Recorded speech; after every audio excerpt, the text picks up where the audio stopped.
बिस्मिल्लाहिर्रहमानिर्रहीम, अस्सलाम वालेकुम student, this is Farhan Mahmood और मैथ स्क्रीन की इस वीडियो का टॉपिक है परम्यूटेशन कॉम्बिनेशन।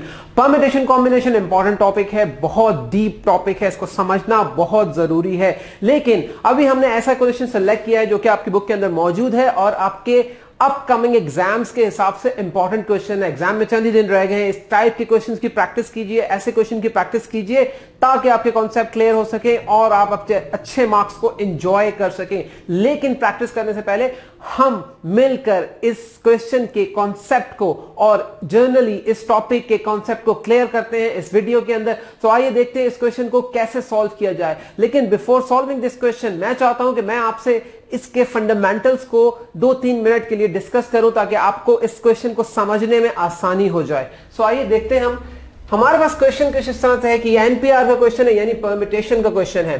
ठीक है, सो क्वेश्चन की तरफ जाने से पहले मैं चाहता हूं स्टूडेंट आप ये समझ लें कि एनपीआर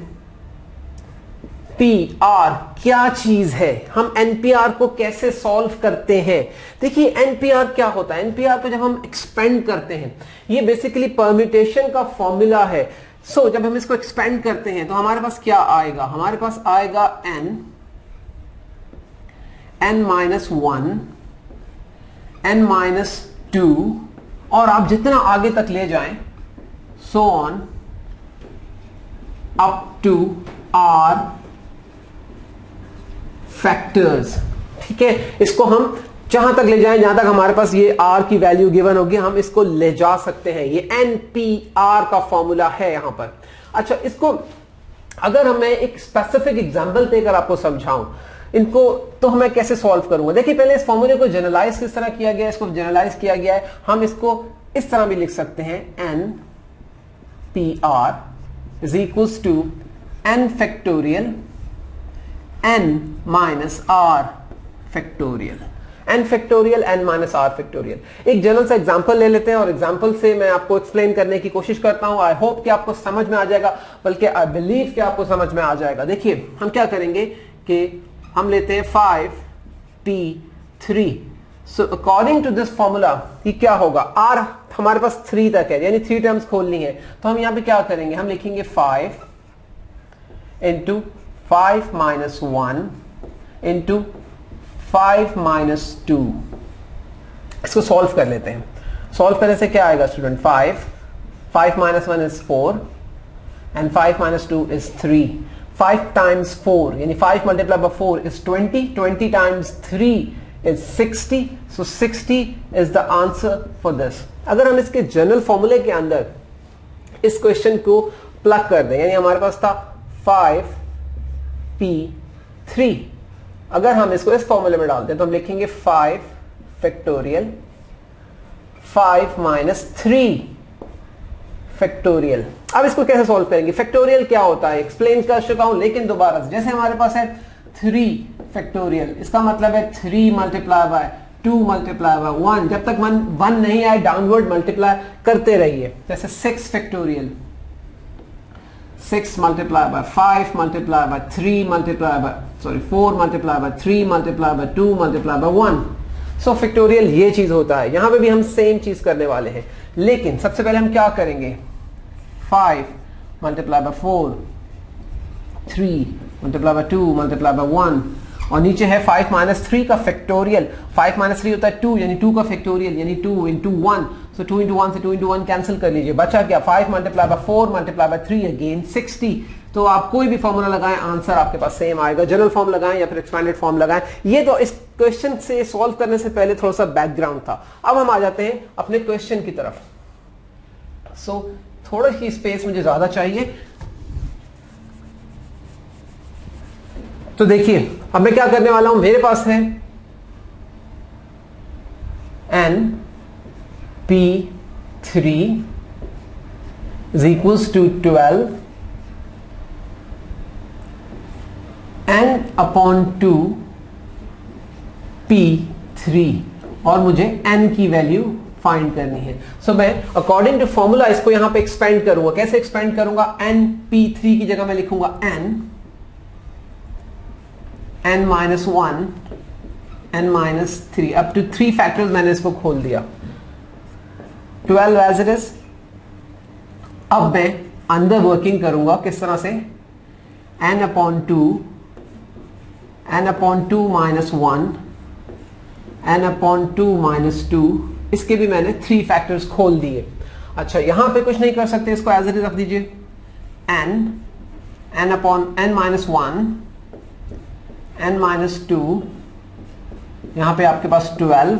अच्छा अब ये n upon 2 as it is, अंदर एलसीएम ले लीजिए, क्या हो जाएगा, n minus 2 upon 2। I hope आपको ये स्टेप समझ में आया होगा। Similarly n minus 4 upon 2। Okay, n minus 1, n minus 2 is equals to 12। अब देखिए sorry, 2 multiplied by 2 multiplied by 2 is 8, so write 8 here। n multiplied by n minus 2 and n minus 4 ये सब मल्टीप्लाई की form में है। यहां पे आप क्या करोगे स्टूडेंट्स, इसको पहले सिंप्लीफाई कर लो, 2 4 and 2 6 times, 2 2 and 2 3 times, so finally n minus 1, n minus 2 is equals to 3 upon 2 n minus 2, n minus 4। अच्छा यहां पे n से n कैंसिल कर दीजिए। अगर हम चाहें तो यहां पर n माइनस 2 से n माइनस 2 कैंसिल कर सकते हैं, लेकिन हम नहीं करेंगे। इसका रीजन मैं इन द एंड आपको बताता हूं। 2 यहां से डिवाइड हो रहा है, इस पे जाके मल्टीप्लाई कीजिए, 2 into n minus 1 into n minus 2 equals to 3 into n minus 2 into n minus 4। अच्छा हम इसको क्वाड्रेटिक बनाने जा रहे हैं, सो हम क्या करेंगे, 2 n into n is n square, n into minus 2 is minus 2n, minus 1 into n is minus n, minus 1 into minus 2 is plus 2, and that's it. Now moving on to the right hand side, 3 outside, n into n is n square, n into minus 4 is minus 4n, minus 2 into n is minus 2n, and minus 2 into minus 4 is plus 8, और ये भी हो गया। अब 2 यहां पे क्या करोगे आप, n square as it is, minus 2n minus n is minus 3n and plus 2। Similarly इधर भी सिंप्लीफाई कीजिए, 3 एज इट इज आ जाएगा, n square minus 6n and plus 8। अब हमें यहां मल्टीप्लाई करना है, सो ये हो जाएगा 2n square minus 6n plus 4, और यहां पर हो जाएगा student 3n square minus 18n plus 3 times 8, यानी 3 मल्टीप्लाई बाय 8 इज 24।